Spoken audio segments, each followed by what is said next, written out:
Apa? Bermandi peluh seluruh tubuh. Betul-betul lah tadi. Mengantuk di penghujung, letak kepala. Terus hanyut tanpa lamunan. Ini pun sedar sebab bini aku telefon. Banyak kali telefon ni. Kalau dia tak telefon, aku masih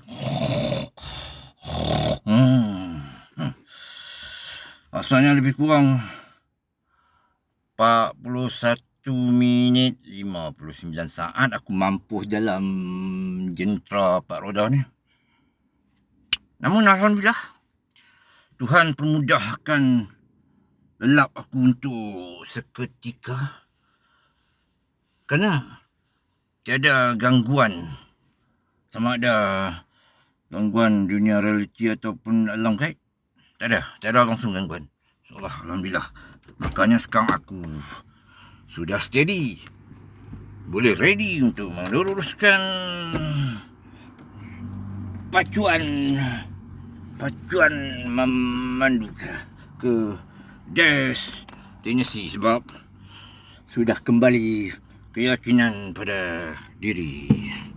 Ya Allah, berikanlah aku kekuatan zahir dan batin untuk aku memacu hingga selamat sampai ke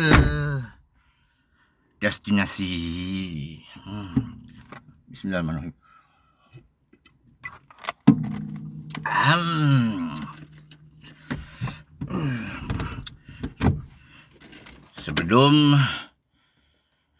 Sebelum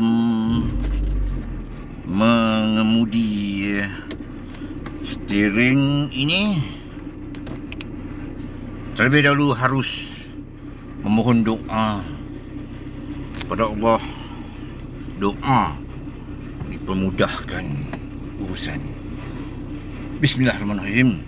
Allahumma la salam wa anta taj'alul adna idza syi'ta sahla.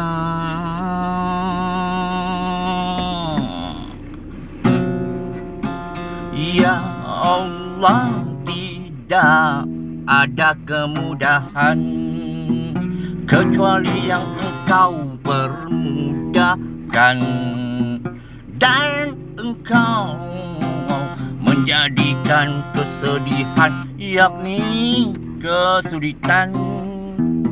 Jika Engkau kehendakkan, pasti akan menjadi mudah.